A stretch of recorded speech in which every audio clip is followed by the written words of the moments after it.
So hello friends, welcome to my channel and coaching center. So today I'm going to explain your 12th standard economics first chapter, introduction to macroeconomics.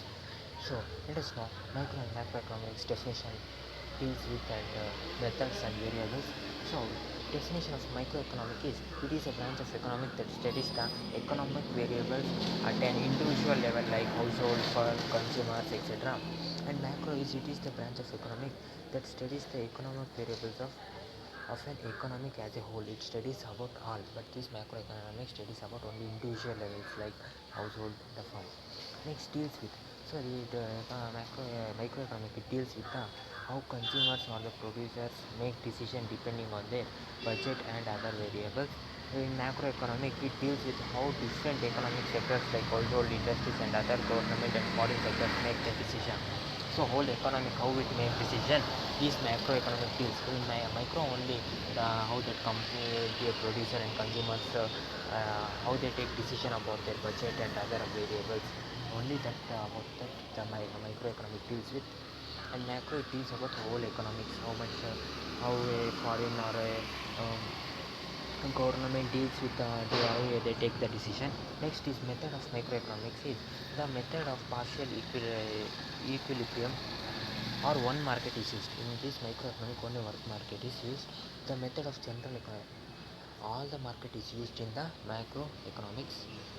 Next, microeconomics, the major variable involved are price, consumers depends. So price, consumers demand, wages, rent, profit, funds, revenue, cost, etc. And in the major it involves about the agreed supply, inflation, unemployment, poverty, etc. Microeconomic deals with variables. And theories. So the theory on which microeconomic is the theory of consumer behavior and demand, and theory of producers behavior and supply, theory of price determination under different market conditions. And in macroeconomics, theory of national income, theory of money, theory of general prices, theory of employment, theory of international trade. On this the macroeconomic runs. Next, popularized by, so my microeconomic is popularized by Alfred Marshall, and macro economic is popularized by Keynes. So what are the important features of capitalist economy? So role of government. So what is capitalist economy is an economic system where the means of production are privately owned. The means of production are privately owned. And following the features of the capitalist economics, and they are the role of the government, profit motive, central problems, role of private sector. So role of government, the government provides the basic framework for the smooth function of an economy. Next, profit motivation. So the economy agents are driven by a profit of profit maximization. It is driven.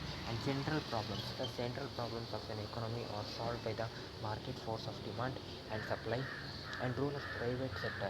The role of private sector individuals is more dominant, and the main role of undertaken production and organizing factors of production. Next is laissez and faire.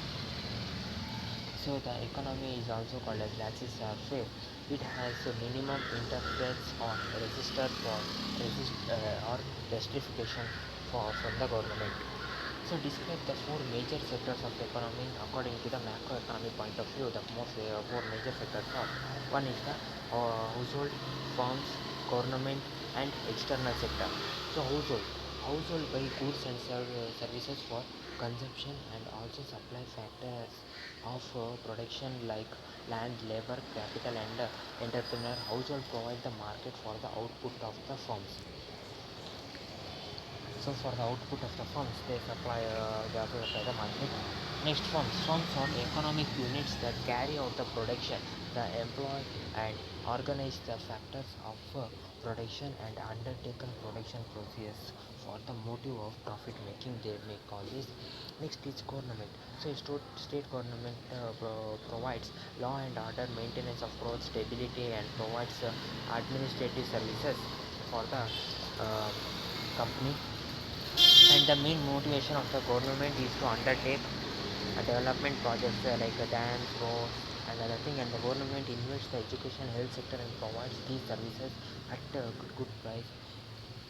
not most price, very nominal price. And the motive of the government is to serve and not to make profit. Their motive is. Next is external sector. So this sector is engaged in export and import of goods and services, and it produced the goods and services are sold to the rest of the world, and then it is called export.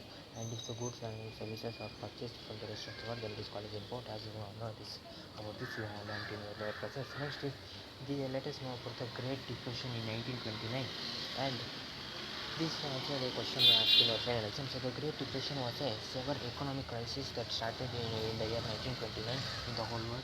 It is originated in the United States of America with the crash of stock market. The Great Depression was started, and this the main cause behind the crisis was to fall in aggregate demand due to under consumption and over investment. So fall in demand due to under consumption and over investment.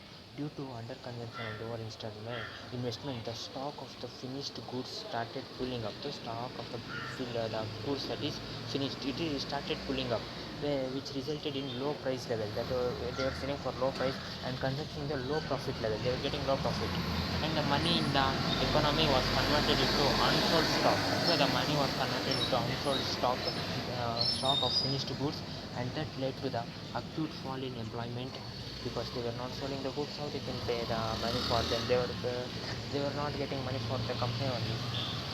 So the demand of the goods in the economy was so low that the production was lower, leading to the unemployment. In the USA, the rate of unemployment increased from 3 to 25%, and the Great Depression has its own implication and importance in economy, as it leads to the failure of the classical approach of economy. Those who believe that the market forces of demand and supply paved the way for emergence of Keynesian approach. Then the sufficient evidence to recognize macroeconomics as a separate branch of economy. They said to make it a separate branch of economy so that they can learn and they can earn money, how to do the profit or loss. They can understand about the macroeconomy. They can understand the separate branch they have, and the cause and effect relationship of the Great Depression can be summed up in this follow chart. So low demand was there, investment where they were making, and low level of employment they were giving, and low level of output.